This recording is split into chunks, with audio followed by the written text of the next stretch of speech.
Je vis en ville depuis 1978, 78.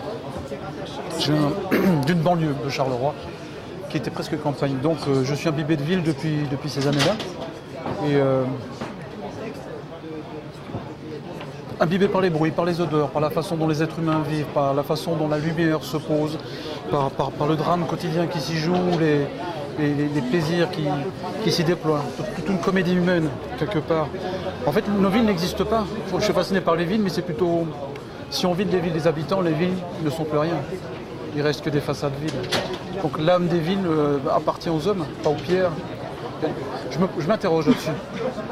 Ayant vécu à Charleroi, vivant à Liège depuis 1978, étant tombé amoureux de Barcelone, et avant Barcelone, Paris. Barcelone a effacé Paris, et ensuite Lisbonne a effacé Barcelone. Une ville efface l'autre dans mon imaginaire. Une que je n'ai jamais visitée, c'est New York, uniquement en photographie et en peinture.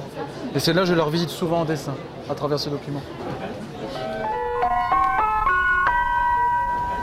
Paris, c'était une ville littéraire, par tout ce que j'avais lu entre 16 ans et 25 ans.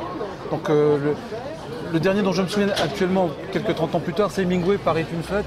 Donc je suis arrivé à Paris avec cette idée-là en tête, l'idée d'Hemingway, l'idée d'Henri Miller. C'était le Paris des artistes, le Paris des éclairages à la Brassailles, le Paris de Picasso, le Paris des petites rues, le Paris du Marais. Tout un imaginaire. Surtout les petites rues, c'est de nouveau encore toutes les impressions, les sensations. Le rythme de la parole catalane ou espagnole, la façon dont ils parlent, ce qu'on mange, puis les gens, puis les jeunes filles, les jeunes femmes. À Lisbonne, c'était une ouverture sur toute autre chose, avec cette espèce de fausse mer, le Tage, qui n'en est pas une, qui déployait sur un autre continent, alors que ce n'est pas vraiment en face de l'Afrique, Lisbonne. Et puis aussi, Lisbonne donnait accès à une autre partie de l'Afrique, vu les gens qui y vivent, qui viennent pas du Congo comme en Belgique, qui viennent d'autres pays. Là aussi, ça a été une ouverture sur le continent africain, Lisbonne.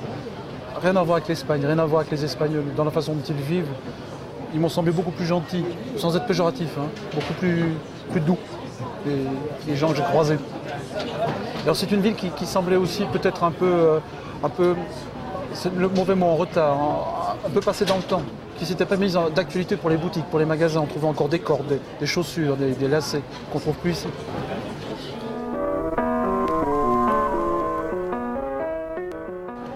Ça me semble tout à fait faisable si on voit certaines séquences de Asphalt Jungle, ça s'appelle, quand la ville dort.